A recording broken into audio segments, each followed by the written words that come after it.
Hello everyone, आप सबका स्वागत है इस बहुत से खूबसूरत से चैनल इंजीनियर्स वाला पे। इंजीनियर्स वाला चैनल पे हम AJE कैटेगरी के जितने भी एग्जाम्स हैं आपके, उसके सबकी प्रिपरेशन यहाँ पर होने वाली है। ठीक है, मैं हूँ यशवंत राज पवार, आपका अपना एजुकेटर, और मैं आपको पढ़ाने वाला हूँ सॉइल मैकेनिक्स। जो भी AJE कैटेगरी के जितने भी एग्जाम्स होंगे उसमें सॉइल मैकेनिक्स का इंपॉर्टेंस बहुत ज़्यादा है। एक डेमो स्टार्ट करने से पहले मैं आपको एक ब्रीफ इंट्रोडक्शन दे देना चाहता हूँ अपने बारे में। मैंने SSC JEE को 3 बार क्वालिफाई किया है, गेट को 2 बार क्वालिफाई किया है, RPSC AEN को क्वालिफाई किया है, और भी दूसरे एग्जाम जैसे DSSS JEE, RRB JEE जैसे एग्जाम्स को मैंने क्वालिफाई किया है। इसलिए अब मुझे लगता है कि एक ऐसा आप जो भी एजुकेटर हो जिसने कुछ वो जर्नी को खुद जिया है, वो आपको बहुत बेटर वे में गाइड कर सकता है, not only before exam but also after the exam. ठीक है, तो सॉइल मैकेनिक्स के बारे में जब हम बात करें तो सॉइल मैकेनिक्स जो है, अगर आप गेट की तैयारी कर रहे हैं, ES की तैयारी कर रहे हैं, या फिर दूसरे असिस्टेंट इंजीनियर, जूनियर इंजीनियर की तैयारी कर रहे हैं, तो आप सबको पता है कि सॉइल मैकेनिक्स जो है वो एक बहुत ही वास्ट सब्जेक्ट है, बहुत इंपॉर्टेंट सब्जेक्ट है, और एक हाई वेटेज सब्जेक्ट है, हाई स्कोरिंग और हाई वेटेज सब्जेक्ट है। बहुत ज़्यादा नंबर के क्वेश्चंस आपके पास देखने को मिलते हैं। SSC JEE के प्रीलिम्स में भी काफ़ी अच्छा खासा वेटेज इसका रहता है। तो सॉइल मैकेनिक्स से जितने भी कॉन्सेप्ट है उसको हम विजुअलाइजेशन के थ्रू काफ़ी अच्छे से डील करेंगे। ठीक है, और ये बहुत ही खास बात आपके पास ये रहेगी कि जितने भी स्टूडेंट्स डिप्लोमा स्टूडेंट्स हैं और जितने भी आपके पास हिंदी मीडियम के स्टूडेंट्स हैं, उनके लिए भी बहुत बढ़िया है, बिकॉज सारी क्लासेस आपकी बायलिंगुअल रहने वाली हैं, मतलब हिंदी और इंग्लिश दोनों में रहने वाली है। कोई भी लैंग्वेज का बैरियर आपकी एजुकेशन या आपके सिलेक्शन के बीच में नहीं आएगा। ठीक है, तो सॉइल मैकेनिक्स जो है, सॉइल मैकेनिक्स का इंपॉर्टेंस क्या है इसके बारे में मैंने आपको बता दिया है। एक डेमो के लिए जो आपके पास किस तरह से हम इस क्लासेस को फॉरवर्ड करेंगे, किस तरह से हम इसको पढ़ेंगे, उसके लिए एक छोटा सा टॉपिक और बहुत इंपॉर्टेंट टॉपिक है, that is the compaction of soil. Compaction of soil मतलब मिट्टी का संहनन, इसके बारे में आज हम बातचीत करने वाले हैं। ठीक है, तो आज का टुडेज हमारा गोल रहने वाला है basics of compaction of soil, मतलब मिट्टी के संघनन की मूल बातें। संघनन कह सकते हैं, संघनन कह सकते हैं, हिंदी मीडियम जितने भी स्टूडेंट्स हैं वो रिलेट कर पा रहे होंगे इन चीजों को। और दूसरा है प्रैक्टिस क्वेश्चन, कुछ अभ्यास प्रश्न भी हम सॉल्व करेंगे जो बेसिकली AJE कैटेगरी के एग्जाम्स में आपसे पहले पूछे गए थे, उसी लेवल के कुछ क्वेश्चन आज हम यहाँ पे प्रैक्टिस करेंगे, ताकि एक आपको एक ओवरव्यू, एक आइडिया लग जाएगा कि जो थ्योरी हम पढ़ रहे हैं उस थ्योरी से क्या आपके पास एग्जाम में आए हुए क्वेश्चन बहुत क्लियरली सॉल्व हो रहे हैं या फिर नहीं हो रहे हैं। ठीक है, तो देखो टुडेज टॉपिक आपके पास क्लियर है। इसके बाद हम देखेंगे the definition of compaction. Compaction की definition, what is the definition of compaction, मतलब संघनन की परिभाषा क्या होती है, इसके बारे में देखेंगे।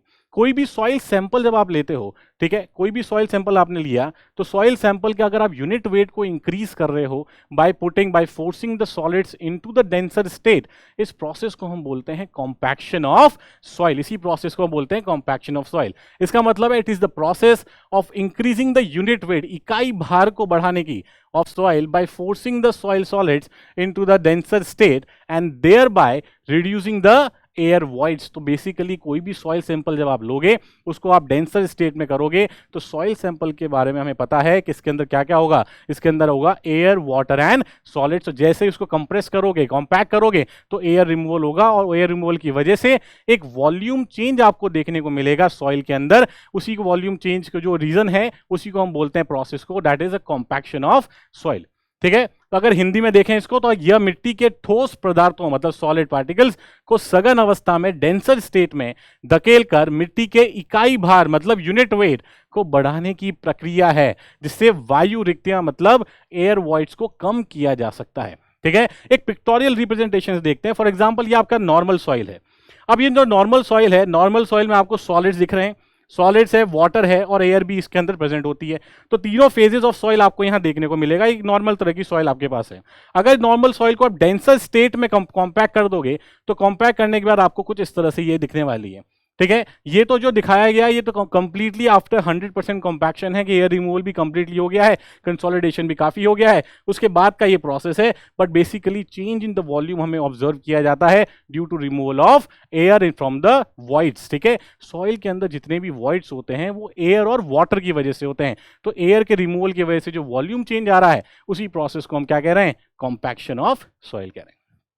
ठीक है, आई होप आपको यहां तक समझ में आया होगा। अच्छा सर बहुत बढ़िया समझ में आ गया, बट अगर फेज डायग्राम से समझ लेते तो और ही मजा आ जाता। सही बात है। तो फेज डायग्राम देखो, फेज डायग्राम का मतलब क्या है? चरण आरेख। हिंदी मीडियम स्टूडेंट्स, चरण आरेख हम कह सकते हैं फेज डायग्राम को। मतलब अगर सॉइल का कोई भी सैंपल आप उठाते हो तो सॉइल का सैंपल उस समय किस फेज के अंदर है, उसकी कैरेक्टरिस्टिक्स क्या है और किस फेज में सॉइल है, उसी का रिप्रेजेंटेशन होता है आपके पास क्या? Phase diagram. तो फेज डायग्राम की बात करेंगे before compaction and after compaction. तो फॉर एग्जांपल ये एक फेज डायग्राम है, इसको बहुत डिटेल में बैचेस में समझाऊंगा, प्रूव करके बताएंगे, डिटेल करके बताएंगे कि कितने तरह के फेजेस पॉसिबल हैं। क्या सिर्फ 3 फेज ही हो सकते हैं सॉइल के? क्या 2 फेजेस पॉसिबल हैं या मोर देन 3 फेजेस भी पॉसिबल हैं? ये सबकी डिटेलिंग हम आपको डिटेल्ड बैचेस में बताएंगे। यहां पर देखो ये एक फेज डायग्राम है, standard 3 phase diagram of a soil sample. यहां पर आपके पास है सॉलिड्स, वाटर और एयर। फेज डायग्राम के बारे में एक बहुत छोटी सी बात है जो क्लियर होना चाहिए, फंडामेंटल बात है, वो ये है कि फेज डायग्राम को बनाते वक्त ये हमेशा ध्यान रखना है आपको कि राइट साइड में आप क्या डिनोट करोगे? राइट साइड में आप सारी वेट की टर्म्स को डिनोट करोगे और लेफ्ट साइड में आप वॉल्यूम्स की टर्म को डिनोट करोगे, जैसे कि यहां डिनोट कर रखा है। तो सॉलिड्स का वेट, और ये भी हमें पता है कि जो वेट ऑफ सॉलिड्स है, weight and volume of solid जो है वो कभी भी चेंज नहीं होंगे ड्यूरिंग द प्रोसेस। तो प्रोसेस में आपके पास वेट ऑफ सॉलिड कभी भी चेंज नहीं होगा, ना ही वॉल्यूम ऑफ सॉलिड चेंज होने वाला है। ठीक है, सो this is a wait of solid. यहां से अगर यहां तक का क्वांटिटी देखोगे, this will be your weight of water, और ये आपके पास वेट ऑफ एयर होगा। ठीक है, जो जनरली हम 0 मान के चलेंगे। अब यहां से यहां देखो वॉल्यूम ऑफ सॉलिड्स है, तो this will be your volume of solids. ये आपके पास आ जाएगा वॉल्यूम ऑफ सॉलिड, और सॉलिड के अलावा जितना बचा है वो सब आपका कंसीडर हो जाएगा वॉल्यूम ऑफ वॉइड्स के अंदर। इसका मतलब एक और हमें चीज पता चल गई कि वॉल्यूम ऑफ वॉइड्स का मतलब है that is volume of air plus volume of water. Volume of air plus volume of water, this is your volume of voids. तो अगर बिफोर कॉम्पैक्शन देखें तो सॉइल का कंडीशन कुछ इस तरह से थी, जैसे ही सॉइल के ऊपर कुछ प्रेशर लगा, फोर्स लगा, उससे क्या हुआ? उससे कुछ एयर की क्वांटिटी यहां कम हो गई। मतलब कुछ एयर, आपके पास सॉलिड की क्वांटिटी उतनी ही है, पानी की क्वांटिटी उतनी है, लेकिन एयर की क्वांटिटी क्या हो गई है? एयर की क्वांटिटी थोड़ी रिड्यूस हो गई है because of the expulsion of air. Air का एक्सपेल्शन की वजह से, एयर के बाहर निकलने की वजह से आपके पास एक वॉल्यूमेट्रिक चेंज देखने को मिल रहा है, और वो वॉल्यूमेट्रिक चेंज क्या है? That is V2। इसका मतलब हो गया यहां पर जो वॉल्यूम है बिफोर कॉम्पैक्शन, ये आपके पास आ गया है V1, और बाद में कॉम्पैक्शन के वॉल्यूम क्या आ गया है? V2। और V2 जो है आपके पास, this V2 is less than V1। तो वॉल्यूम में रिडक्शन आपको देखने को मिला। तो वॉल्यूम में जब रिडक्शन होगा तो इकाई भार, मतलब ये यूनिट वेट जो आपके पास है, that is the wait of solid, gamma D मतलब ड्राई यूनिट वेट।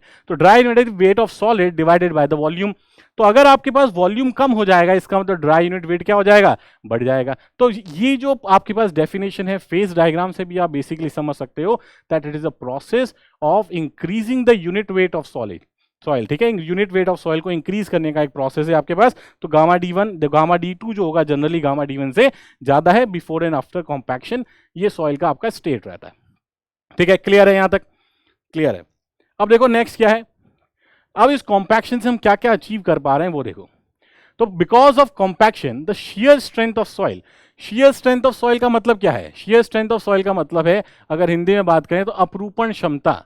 इसकी जो अपरूपण क्षमता है, शियर स्ट्रेंथ, अपरूपण क्षमता जो है या कतरनी क्षमता जो है, वो आपके पास क्या हो जाएगी? वो आपके पास इंक्रीज हो जाएगी, and hence the stability and the bearing capacity of the soil also increases. Soil की बियरिंग कैपेसिटी बढ़ जाती है, सॉइल की शियर स्ट्रेंथ बढ़ जाती है, सॉइल की स्टेबिलिटी बढ़ जाती है, क्योंकि सॉइल के जो पार्टिकल्स हैं अब वो डेंसर स्टेट में हैं। अब उनकी वहन क्षमता, उसकी जो बियरिंग कैपेसिटी है, वो लोड को बियर करने की जो कैपेसिटी है वो पहले से क्या हो जाएगी? पहले से ज्यादा हो जाएगी, क्योंकि पार्टिकल्स अब क्लोजर कॉन्टैक्ट में है, वो फोर्सेस को ज्यादा बेटर तरीके से हैंडल कर पाएंगे। अब पार्टिकल ज्यादा अच्छे कॉन्टैक्ट में है, इसका मतलब क्या हुआ? इसका मतलब ये भी है कि उनकी शियर स्ट्रेंथ जो है वो भी आपके पास इंक्रीज हो रही है। तो स्टेबिलिटी बढ़ रही है, शियर स्ट्रेंथ बढ़ रही है, बियरिंग कैपेसिटी बढ़ रही है। तो घट क्या रहा है? घट रहा है इसका कंप्रेसिबिलिटी और परमेबिलिटी। कंप्रेसिबिलिटी मतलब संपीड़ितता, और परमेबिलिटी मतलब पारगम्यता। जो पारगम्यता और संपीड़ितता है आपके पास सॉइल की, the compressibility and permeability of the soil, वो क्या होने वाली है? वो हो जाएगी रिड्यूस, डिक्रीज हो जाएगी। देखो यहां पर यहीं पे टर्म्स को समझो बहुत डिटेल के अंदर कि कंप्रेसिबिलिटी का मतलब क्या है। जब भी हम बोलते हैं कोई भी सॉइल कंप्रेसिबल है या नहीं है, या कोई भी फ्लूइड कुछ भी आप बात करो, कंप्रेसिबिलिटी का मतलब बेसिकली आपके पास क्या होता है कि उसमें वॉल्यूमेट्रिक चेंजेस देखने को मिलते हैं। अगर लार्ज वॉल्यूमेट्रिक चेंजेस आपको देखने को मिलेंगे, इसका मतलब है वो लार्ज कंप्रेसिबल है। अगर कम वॉल्यूमेट्रिक चेंजेस देखने को मिलते हैं, इसका मतलब वो लेस कंप्रेसिबल है।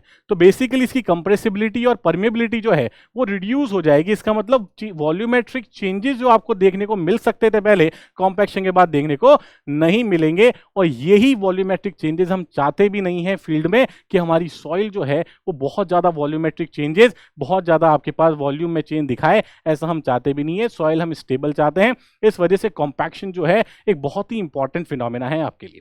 ठीक है, अब देखो सनन के कारण मिट्टी की कतरनी ताकत बढ़ जाती है और इसलिए मिट्टी की स्थिरता और वहन क्षमता बढ़ जाती है। सनन के कारण मिट्टी की संपीड़ता और पारगम्यता कम हो जाती है। रोलर और टेम्पर्स आदि के रूप में यांत्रिक ऊर्जा के अनुप्रयोग द्वारा सनन प्राप्त किया जाता है। मैकेनिकल एनर्जी, हम रोलर्स यूज करते हैं, कॉम्पैक्टर्स यूज करते हैं, ग्रेडर्स हमारे पास होते हैं। कंस्ट्रक्शन टेक्नोलॉजी में हम पढ़ेंगे बहुत डिटेल के अंदर, बहुत सारे आपके पास कंस्ट्रक्शन इक्विपमेंट्स होते हैं। क्लैम शेल्स हुए, रोलर्स हुआ, टेम्पर्स हुआ, ग्रेडर्स हुए, अलग अलग तरह के ग्रेडर्स हुए, ट्रैक्टर्स हुए, बहुत सारे तरह अलग अलग तरह की चीजें होती हैं, अलग अलग तरह के कंस्ट्रक्शन इक्विपमेंट्स होते हैं जिससे आप कॉम्पैक्शन को अचीव कर सकते हो। जैसे एक पिक्टोरियल रिप्रेजेंटेशन जो देखो यहाँ पर आपने देखा होगा, एक साइट इंजीनियर जो है वो क्या कर रहा है, वो टैंपिंग कर रहा है इस सॉइल, पर्टिकुलर सॉइल की, इस पर्टिकुलर सॉइल की क्या कर रहा है, वो इस पर्टिकुलर सॉइल की टैंपिंग कर रहा है यूजिंग द टैंपर्स और वाइब्रेटरी रोलर्स। इस तरह से आप इसको यूज कर सकते हैं। ठीक है, आगे हम और भी डिटेल में पढ़ेंगे जब वाइब्रेटरी रोलर्स जो हैं वो कौन से पर्टिकुलर सॉइल्स के लिए काम आ रहे हैं, क्या ग्रेनुलर सॉइल्स के लिए कौन कौन से तरह के रोलर्स काम आते हैं। ठीक है, किस टाइप का रोलर है जो शीप फुटेड रोलर होता है। तो ये सब चीजें भी होती है जो आपके कंस्ट्रक्शन टेक्नोलॉजी में बाद में भी काम आती हैं। लेकिन यहाँ पर कॉम्पैक्शन फिनोमिना के अंदर देखेंगे तो by application of your mechanical energy rollers और टेम्पर्स जैसे इक्विपमेंट को यूज करके हम कॉम्पैक्शन अचीव करते हैं फील्ड के अंदर भी। आई होप यहाँ तक क्लियर है। ठीक है, समझ में आ रहा होगा। आ जाओ नेक्स्ट के ऊपर। अब देखो एक बहुत ही इंपॉर्टेंट टॉपिक रहता है आपके पास, बहुत ही इंपॉर्टेंट टॉपिक ये रहता है कि sir what is the difference between compaction and consolidation. क्या कंसोलिडेशन और कॉम्पैक्शन में अंतर क्या है। कॉम्पैक्शन का मतलब संघनन हो गया, कंसोलिडेशन आपके पास मतलब हो गया समेकन। ठीक है, जो हिंदी वाले स्टूडेंट्स हैं, समेकन दैट इज योर कंसोलिडेशन। तो कंसोलिडेशन और कॉम्पैक्शन में क्या डिफरेंस है, क्या बेसिक अंतर है दोनों के बीच में। देखो कॉम्पैक्शन जो है it is an instantaneous phenomena. Compaction जो एक इंस्टेंटेनियस फिनोमेना है, मतलब आपने सॉइल सैंपल लिया, जैसे ही उसके ऊपर फोर्स डाला बिना किसी टाइम वेस्ट किए इंस्टेंटेनियस आपको सॉइल के अंदर एक वॉल्यूमेट्रिक रिडक्शन देखने को मिलेगा, एक आयतन मात्रा में कमी देखने को मिलेगी सॉइल के अंदर। इस वजह से आपको क्या होगा, उसे हम बोलेंगे कॉम्पैक्शन। जबकि कंसोलिडेशन की जब मैं बात करूंगा तो कंसोलिडेशन एक टाइम डिपेंडेंट फिनोमेना है, समय पर आधारित होने वाली एक प्रक्रिया है, टाइम लेता है, टाइम टेकिंग फिनोमेना है, टाइम टेकिंग प्रोसेस है। ठीक है, कोई आपके पास एक लोड लगा होगा किसी पर्टिकुलर स्ट्रक्चर के ऊपर और बहुत समय बाद उसके ऊपर कंसोलिडेशन आपको देखने को मिलेगा। जब आपका कॉम्पैक्शन कंप्लीट हो जाएगा, उसमें एयर वॉइड्स रिमूव हो चुके होंगे, उसके बाद धीरे धीरे because of expulsion of water, पानी को बाहर निकलने की वजह से, सॉइल सैंपल में से पानी बाहर निकलने की वजह से आपको वहां पर कंसोलिडेशन देखने को मिलेगा। कंसोलिडेशन जब हम पढ़ेंगे उसमें और डिटेल में पढ़ेंगे कि क्या क्या स्टेजेस ऑफ कंसोलिडेशन होता है। एक सिंगल स्टेज में कंसोलिडेशन कभी नहीं होता, कंसोलिडेशन में अलग अलग तरह के स्टेजेस में कंसोलिडेशन देखने को मिलता है। ठीक है, तो पहला तो पॉइंट ये हो गया कि it is an instantaneous phenomena. दूसरा आपके पास है it is a time dependent phenomena. ठीक है, soil is generally unsaturated, compaction में सॉइल अनसैचुरेटेड होती है। ठीक है, सॉइल क्या होती है, अनसैचुरेटेड होती है। 3 फेज डायग्राम जनरली आपको देखने को मिलता है, चरण आरेख 3 चरण में देखने को मिलते हैं इस यहाँ पे। सॉइल इज कंप्लीटली सैचुरेटेड, यहां पर कंसोलिडेशन में देखो एयर रिमूवल तो पहले हो ही चुका है, इसका मतलब 3 फेज तो अब देखने को नहीं मिलेगा, 2 फेज डायग्राम देखने को मिलेगा, that is soil and water. तो सॉइल हमेशा क्या रहेगी, कंप्लीटली सैचुरेटेड रहेगी इस पर्टिकुलर केस के अंदर। अब देखो densification is due to reduction in the volume of air voids. Air voids में जो है, जो आपके पास एयर वॉइड्स हैं, इसके वॉल्यूम रिडक्शन जो है, डेंसिफिकेशन जो है eight a given water content, मतलब वॉल्यूम ऑफ एयर वॉइड्स के कम होने की वजह से एयर वॉइड्स के कम होने की वजह से रिडक्शन इन वॉल्यूम आपको देखने को मिल रहा है, उसको हमने कॉम्पैक्शन बोला है। और volume reduction is due to expulsion of excess pore water from the voids. Voids के अंदर के जो वाटर है, पोर वाटर है, वो पोर वाटर का जब एक्सपल्शन होता है उसकी वजह से जो वॉल्यूम रिडक्शन देखने को मिला उसे हम कहते हैं कंसोलिडेशन या समेकन। कंसोलिडेशन या फिर समेकन, ठीक है। Dynamic loading like rollers and tampers are used. जो डायनेमिक लोडिंग आपके पास होती है वो उसकी वजह से कॉम्पैक्शन देखने को मिलता है। दो तरह की लोडिंग है आपके पास, एक होती है डायनामिक लोडिंग, एक होती है स्टैटिक लोडिंग, रुकी हुई लोडिंग और चलती हुई लोडिंग, ठीक है। जो स्टैटिक लोडिंग है मतलब कोई एक लोड है आपके पास, कोई वेट है, सरचार्ज है, कुछ भी है, वो सॉइल सैंपल पे काफी समय तक एक जगह पड़ा है, स्टैटिकली वहीं पर है। अब उसका आपने ना तो लोड को इंक्रीज किया है ना डिक्रीज किया, और लोड बस वहीं रखा हुआ है, स्टैटिक है बहुत लंबे समय तक। इसीलिए इस फिनोमेना को हम टाइम डिपेंडेंट फिनोमेना भी बोल रहे हैं। और बहुत लंबे समय तक बाद देखोगे कि उसमें कंसोलिडेशन मतलब पानी का एक्सपल्शन आपको देखने को मिलेगा। इसी प्रक्रिया को हम बोलते हैं समेकन। इसी प्रक्रिया क्या बोलते हैं? समेकन। मतलब स्टैटिक लोडिंग इज अप्लाइड। तो ये सारे के सारे पॉइंट आपको एईजेई एग्जाम्स में कहीं ना कहीं किसी ना किसी स्टेट के एग्जाम में डायरेक्टली पूछ लिए गए हैं, ठीक है। क्लियर है यहां तक बात? ओके। अब देखो यहां पर नेक्स्ट क्या है। नेक्स्ट है, चलो ठीक है, फेज डायग्राम से भी एक बार समझ लेते हैं इसको कि कॉम्पैक्शन और कंसोलिडेशन के फेज डायग्राम्स के अंदर क्या डिफरेंस है, इसको भी एक बार समझ लेते हैं। तो यहां पर आपके पास है दिस इज सनहन, मतलब compaction, this is your compaction, और ये आपके पास हो जाएगा समेकन, मतलब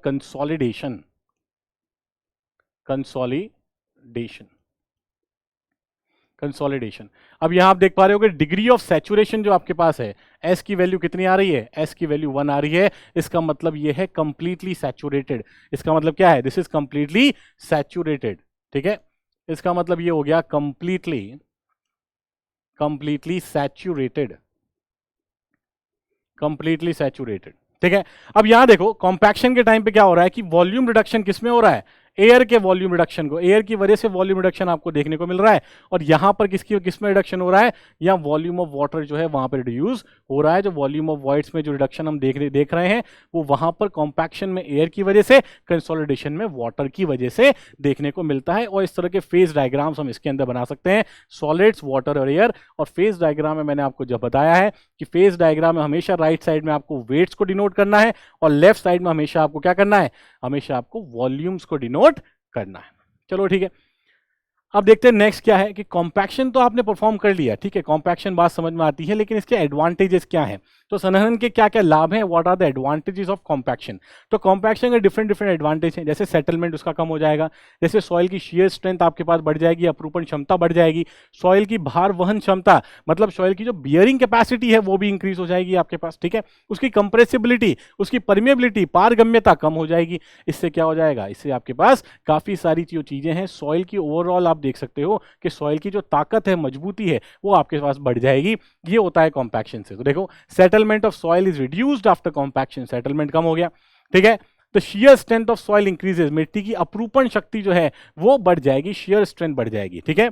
मतलब इसका फ्रिक्शनल रेजिस्टेंस भी बढ़ जाएगा, ये बात भी समझो। तो घर्षण अवरोधक जो है वो भी आपके पास जो है, फ्रिक्शन रेजिस्टेंस भी जो इसका वो है वो इंक्रीज हो जाएगा, बिकॉज शियर स्ट्रेंथ इसकी क्या हो रही है? इंक्रीज हो रही है। लोड कैरिंग कैपेसिटी इंक्रीजेस, भार वहन करने की क्षमता है, बिकॉज पार्टिकल काफी क्लोज है। अब उसके बाद लोड कैरी करने की जो आपके पास क्षमता है, जो कैपेसिटी है, वो भी इसकी इंक्रीज हो जाएगी। ये आपके पास एक एडवांटेज रहेगा सॉइल का। Undesirable volume changes can be control, जो अनडिजायरेबल वॉल्यूम चेंजेस आपके पास सॉइल के अंदर हैं उसको भी बहुत इजीली आप कंट्रोल कर सकते हो अगर कॉम्पैक्शन आपने सही से परफॉर्म कर लिया है फील्ड के अंदर तो, ठीक है। तो ये सारे कुछ एडवांटेजेस हैं आपके पास कॉम्पैक्शन के।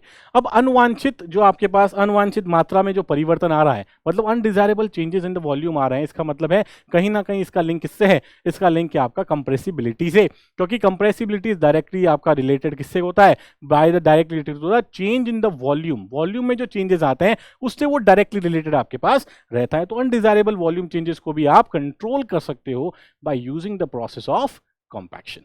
बिल्कुल, चलो ठीक है, यहां तक बात समझ में आ रही है। ठीक है। इसी तरीके से हम वहाँ पे बैचेस में भी इसी तरीके से बहुत डिटेल के अंदर पढ़ेंगे अलग अलग तरीके से। तो हिंदी इंग्लिश का कोई बैरियर आपके साथ नहीं रहना चाहिए। हिंदी इंग्लिश का कंप्लीट बैरियर, सारा जो बैरियर है वो बिल्कुल मिटा देंगे। आपके सिलेक्शन में लैंग्वेज किसी तरह की कोई बैरियर नहीं रहने वाली है। आपको बायलिंगुअल में ही इस तरह से पढ़ाया जाएगा कंप्लीटली। ठीक है। नेक्स्ट देखिए, volume reduction due to compaction. अब जो कॉम्पैक्शन की वजह से जो वॉल्यूम रिडक्शन हो रहा है, क्या उससे हम कोई एक बहुत अच्छा सा रिलेशन निकाल सकते हैं? क्या कोई फॉर्मूला है जो हमारे एग्जाम में बहुत इंपॉर्टेंट है, उसको हम देख सकते हैं? चलो देखते हैं अभी तक जो हमने पढ़ा है उससे। तो volume reduction due to compaction की बात करें तो देखो, फॉर एग्जाम्पल अगर मैं एक फेज डायग्राम बना लेता हूं यहां पर बिफोर कॉम्पैक्शन और आफ्टर कॉम्पैक्शन का, तो एक फेज डायग्राम यहां पर देख लेते हैं और सिमिलरली एक फेज डायग्राम यहां देख लेते हैं। ठीक है, एक फेज डायग्राम यहां पर और यहां पर। ये जो फेज डायग्राम है, this is your before compaction वाला फेज डायग्राम। मतलब कॉम्पैक्शन से पहले जो सॉइल का चरण आरेख है वो ये है, बिफोर कॉम्पैक्शन। ठीक है, तो यहां पर देखो, यहां पर रिप्रेजेंट कर रहे हैं हम सॉलिड्स। ये हम रिप्रेजेंट करेंगे water, solids, water and air. ठीक है, लेफ्ट साइड में हम वेट रिप्रेजेंट करते हैं, तो this is your weight of solid. और राइट साइड में हम रिप्रेजेंट करते हैं volume, so this is volume of solids. Before compaction volume हम मान लेते हैं initial volume, that is V naught. ठीक है, इनिशियल क्या मान लें, वॉल्यूम मान लेते हैं वी नॉट। यहां तक समझ में आ रहा होगा। अब यहां देखो, सिमिलरली इसी पॉइंट पर आपके पास यहां पर है सॉलिड्स। ठीक है, यहां आपके पास हो जाएगा water and this is your air. ठीक, दिस इज योर एयर। तो अब ये देखो, यहां से आपके पास इतना वॉल्यूम रिडक्शन देखने को मिल रहा है। ठीक है, यहां से यहां तक कॉम्पैक्शन की वजह से इतना वॉल्यूम रिडक्शन आपको देखने को मिल रहा है। यहां समझ में आ रही होगी बात, इतना वॉल्यूम रिडक्शन देखने को मिल रहा है। तो अगर मैं यहां से यहां तक बात करूं कि ये जो वॉल्यूम है, ये आपके पास वॉल्यूम हो गया for example V1, this is the volume V1 after compaction. मतलब ये V1 V0 से कम हो गया। इनिशियल वॉल्यूम आपके पास V0 है, आफ्टर कॉम्पैक्शन वॉल्यूम है कितना, V1। ठीक है, वॉल्यूम ऑफ सॉलिड्स जो है, this volume of solid will remain same, that is VS। ये तो हमेशा सेम रहने वाला है, ये तो VS रहेगा आपके पास।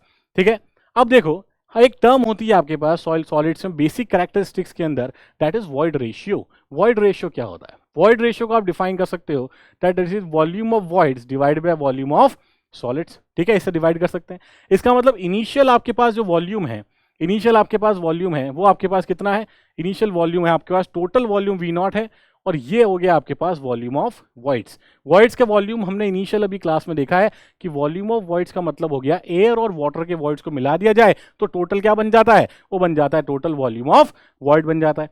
तो अगर मुझे वॉल्यूम ऑफ वॉइड कैलकुलेट करना है, इसका मतलब क्या हो जाएगा कि अगर इनिशियल कंडीशन की मैं बात कर रहा हूं तो इसको मैं लिख सकता हूं E0, that is initial void ratio multiply by VS। तो ये क्या बन जाएगा आपके पास, ये बन जाएगा वॉल्यूम ऑफ वॉइड्स जो इनिशियल आपके पास वहां पर आएगा। ठीक है, सिमिलरली अगर इसी कंडीशन में देखेंगे तो यहां पर देखो आप ऐसे लिख सकते हो, इसको लिख सकते हो E0 into VS, E0 into VS। Similarly अगर ये VS है आपके पास तो यहां पर आप लिख सकते, यहां से यहां तक इसको आप लिख सकते हो E1 इंटू VS। ठीक है, E1 इंटू VS, ये वॉल्यूम ऑफ वॉइड्स है। तो ये हो जाए आपके पास before compaction, this will be your before compaction, और ये हो जाएगा आपके पास आफ्टर कॉम्पैक्शन। संघनन के बाद की स्थिति और पहले की स्थिति दोनों आपने देख ली इस तरीके से। ठीक है, अब यहां पर भी देख सकते हो आप जो इनिशियल वॉल्यूम V0 है, इस V0 को हम क्या लिख सकते हैं, दोनों का समेशन लिख सकते हैं, that is VS into 1 plus E0, VS into 1 plus E0। Similarly यहां पर भी आप देखोगे तो टोटल V1, इस टोटल V1 को आप क्या लिख सकते हो, इस टोटल V1 को आप यहां लिख सकते हो VS प्लस E1 VS। इसका मतलब VS यहां आ जाएगा 1 प्लस E1। इस तरीके से अगर मैं चेंज इन वॉल्यूम यहां कैलकुलेट करेंगे that will come out to be V0 minus V1। इसका मतलब है इसकी यहां से आप इस दोनों को पुट करोगे तो ये आपके पास आ जाएगा E0 minus E1 into VS। ठीक है, ये हो गया चेंज इन वॉल्यूम। अगर इसी चेंज इन वॉल्यूम को देखो, चेंज इन वॉल्यूम को अगर आप इनिशियल वॉल्यूम से डिवाइड कर दो तो यहां से हम एक रिलेशन कैलकुलेट कर सकते हैं, बहुत ही इंपॉर्टेंट रिलेशन है, वो AEG एग्जाम्स में काफी बार पूछा गया है। तो डेल्टा वी आपके पास आ गया चेंज इन वॉल्यूम, उसको आपने यहां लिख दिया, that will come out to be E naught minus E1 multiply by VS, ठीक है। और V नॉट जो है, V नॉट आपके पास क्या है, 1 प्लस ई नॉट इंटू VS, तो इसको भी हम क्या लिख सकते हैं, 1 प्लस ई नॉट इंटू VS, ठीक है। इसका मतलब ये हो गया कि delta V divided by V naught is equal to delta E, that is change in the void ratio, divided by 1 plus E naught, divided by 1 plus E naught. तो ये जो एक रिलेशन आपके पास आया, ये रिलेशन जो है ये भी काफी इंपॉर्टेंट रिलेशन है, ये आपके पास काफी इंपॉर्टेंट रिलेशन हो जाएगा, ठीक है। इसका मतलब देखो क्या है कि चेंज इन वॉल्यूम जो आपको देखने को मिला है बिकॉज ऑफ द कॉम्पैक्शन, वो हो गया आपके पास delta V. Change in volume जो देखने को मिला है वो क्या हो गया, डेल्टा वी। इनिशियल वॉल्यूम है V naught, initial volume is V naught. Delta e क्या हो गया, change in the void ratio, और 1 प्लस ई नॉट, ई नॉट क्या हो गया आपके पास, इनिशियल वॉइड रेशियो हो गया। तो ये जो फॉर्मूला है ये भी काफी इंपॉर्टेंट फॉर्मूला है जो आपको ध्यान में रखना है, ठीक है। तो कॉम्पैक्शन की कुछ मूल बातें, जो बेसिक टर्मिनोलॉजीज हैं कॉम्पैक्शन के रिलेटेड, वो हमने कवर कर ली। अब इसके रिलेटेड हम कुछ क्वेश्चंस को कवर करेंगे, कुछ क्वेश्चंस देखते हैं कौन कौन से क्वेश्चंस हैं, ठीक है। इस तरह क्वेश्चंस आपके एग्जाम में भी आए हुए हैं, उसी को डायरेक्ट देखेंगे बायलिंगुअल लैंग्वेज में, दोनों सब लोग अटेम्प्ट करना, हिंदी इंग्लिश मीडियम दोनों स्टूडेंट्स अटेम्प्ट करना। The process by which the soil particles are artificially brought into a closer state of contact by mechanical means to decrease the porosity is known as, मतलब वह प्रक्रिया जिसके द्वारा मिट्टी के कणों को यांत्रिक रूप से, कृत्रिम रूप से सघन अवस्था में किया जाता है ताकि सघनता कम हो सके, ठीक है। इसका मतलब क्या है, ये प्रोसेस क्या है, अगर सॉइल पार्टिकल को आप डेंसर स्टेट में प्रो करते हैं, पार्टिकल्स को क्लोज लाते हैं, उससे आप उसको डेंसर स्टेट में कन्वर्ट कर रहे हैं आर्टिफिशियली, मतलब bye mechanical means, obviously rollers और टेम्पर्स की हमने बात करी थी, उसके मीन्स के थ्रू अब लेके आओगे, उस तरह के प्रोसेस को क्या बोला जाएगा, उस तरह के प्रोसेस को हम बोलते हैं कॉम्पैक्शन। तो ये है आपके पास क्या, ये आपके पास है कॉम्पैक्शन की definition, this is the definition of compaction, ठीक है। तो कॉम्पैक्शन मतलब सनन, ये this is the correct answer. Consolidation इसका आंसर नहीं हो सकता। एक्सपेल्शन ऑफ वाटर अगर बोला जाता, उससे वॉल्यूमेट्रिक चेंजेस आते, या रीअरेंजमेंट का टर्म यूज किया जाता, तब हम बोल सकते थे कि कंसोलिडेशन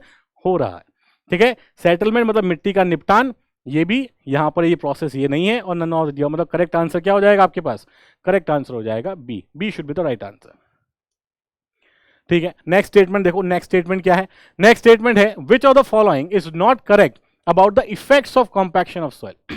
निम्नलिखित में से कौन सा मिट्टी के सनन के प्रभावों के बारे में सही नहीं है। नॉट करेक्ट आपसे पूछा गया, इस चीज का आपको ध्यान रखना है, नॉट करेक्ट आपसे पूछा गया। Compaction increases the shear and bearing strength of soil, बिल्कुल करेक्ट है। शियर और बियरिंग मतलब अपरूपण और असर क्षमता जो है, इसकी वहन क्षमता भी आप कह सकते हैं, असर क्षमता या फिर वहन क्षमता जो है उसको बढ़ाता है, तो ये तो बिल्कुल सही बात है, नॉट करेक्ट पूछा था। Compaction increases the permeability of soil, मतलब मिट्टी की पारगम्यता को बढ़ाता है, नहीं, कंप्रेसिबिलिटी और पारगम्यता को क्या करता है, कम करता है, परमेबिलिटी को रिड्यूस करता है। तो नॉट करेक्ट पूछा था, इसलिए करेक्ट आंसर क्या हो जाएगा, B should be your correct answer. इसके बाद देखो, compaction increases the frictional characteristics of soil, बिल्कुल आपके पास जो घर्षण की विशेषताएं हैं उसको भी कॉम्पैक्शन जो है, कॉम्पैक्शन के प्रोसेस से वो भी क्या होता है, वो भी आपके पास इंक्रीज होता है, बिकॉज शीयर स्ट्रेंथ अब क्या हो गई है, इंक्रीज हो गई है। Compaction decreases the settlement of soil, बिल्कुल ये तो हमने बात करी है कि कॉम्पैक्शन की वजह से आपके पास सेटलमेंट में क्या होता है, रिडक्शन देखने को मिलेगा, ठीक है। तो इस क्वेश्चन का करेक्ट आंसर क्या हो गया, इस क्वेश्चन का करेक्ट आंसर हो गया B should be the right answer, ठीक है। अब आ जाओ नेक्स्ट क्वेश्चन के ऊपर, ठीक है। एसएससी में आपको इस तरह के न्यूमेरिकल्स भी देखने को मिलते हैं, एईजी कैटेगरी में आपको इस तरह के न्यूमेरिकल्स भी देखने को मिलेंगे जो बिना कैलकुलेटर आप इजीली सॉल्व कर सकते हो, बट कॉन्सेप्ट और फॉर्मूला आपको पता होना चाहिए। देखो, the initial volume of soil sample V naught is 5 centimetre cube and the initial void ratio is 0.25, ठीक है। And due to compaction of the soil the change in the void ratio, ध्यान रखना है, change in the void ratio obtained is 0.05। So calculate the change in volume, volume में क्या change आएगा ये आपको पता करना है। अभी हमने एक फॉर्मूला देखा था, अभी हमने एक फॉर्मूला डिराइव भी किया है, that is delta V divided by V naught is equal to delta E divided by 1 plus E naught, divide by 1 plus E naught. तो चेंज इन वॉल्यूम आपसे पूछा गया है, इसको आपको कैलकुलेट करना है, ठीक है। चेंज इन वॉल्यूम को कैलकुलेट करना है। चेंज इन वॉइड रेशियो आपको यहाँ गिवन है, change in void ratio is 0.05, change in void ratio is 0.05। Initial volume ये भी आपको गिवन है, दैट इज 5 सेंटीमीटर क्यूब, ये भी आपको गिवन है। 1 प्लस ई नॉट, ई नॉट क्या है, ई नॉट है आपके पास initial void ratio, that is 0.25, इसका मतलब दिस इज 0.25, ठीक है। तो यहां देखो 0.05 मल्टीप्लाई बाय 5 डिवाइडेड बाय 1.25, तो ये कितना हो जाएगा 25, ये कितना हो जाएगा 1/5, इसका मतलब 0.20 सेंटीमीटर क्यूब, 0.20 सेंटीमीटर क्यूब ये आपके पास आ जाएगा चेंज इन द वॉल्यूम। मिट्टी के नमूने की प्रारंभिक मात्रा 5 सेंटीमीटर क्यूब है और प्रारंभिक शून्य अनुपात 0.25 है, और मिट्टी के सनन के कारण शून्य अनुपात में परिवर्तन जो आ रहा है वो आ रहा है 0.05 का प्राप्त हुआ है। तो मिट्टी के कारण आपके पास मात्रा में परिवर्तन, जो आयतन वॉल्यूम में जो चेंजेस आएंगे वो उसकी आपसे पूछा गया था। तो वॉल्यूम कितना आ जाएगा आपके पास, वॉल्यूम में चेंज हो जाएगा 0.20 सेंटीमीटर क्यूब, मतलब C is the right answer in this particular question, ठीक है। इजी है। इस तरह के क्वेश्चंस आपसे एग्जाम में पूछे जाते हैं एजेई कैटेगरी में, इस तरह के वन लाइनर्स भी, जो डायरेक्ट फॉर्मूला बेस्ड कुछ क्वेश्चंस हैं, इस तरह के क्वेश्चंस की प्रैक्टिस भी आपको करते रहना है। तो इसी प्रैक्टिस के अंदर आपको मैं क्वेश्चन होमवर्क के लिए दे लेता हूं अब, ठीक है। बहुत ही इजी क्वेश्चन, सिंपल क्वेश्चन है, बट आया हुआ क्वेश्चन है। इजी सिंपल का मतलब ये नहीं है कि हम बहुत सिंपल क्वेश्चन करेंगे, ठीक है। ये क्वेश्चन एग्जाम्स के अंदर डायरेक्टली आपसे पूछे गए हैं, ठीक है, हमेशा पूछे जाते हैं एग्जाम्स के अंदर सिंगल वन लाइनर क्वेश्चन। तो consider the following statements with regards to compaction of soil and select the correct statements. आपसे करेक्ट स्टेटमेंट्स पूछा गया है, कौन सा स्टेटमेंट इसमें करेक्ट होने वाला है। तो देखो, मिट्टी के सनन के संबंध में निम्नलिखित कथनों पर विचार करें और सही कथनों का चयन करें। तो compaction is an instantaneous process, compaction is due to increase in the volume of air voids at a given water content, compaction is a time dependent process, या soil should always be a saturated soil। तो ये आपका homework है, comment box में आपको comment करना है। क्या करना है, कमेंट आंसर करना है, कमेंट 1 ABCD जो भी आपको लगता है करेक्ट आंसर है, जो भी आपको लेक्चर समझ में आया है उस पर आपको जो भी करेक्ट आंसर है वो आपको कमेंट बॉक्स में टाइप करना है, ठीक है। Thank you so much, thank you so much.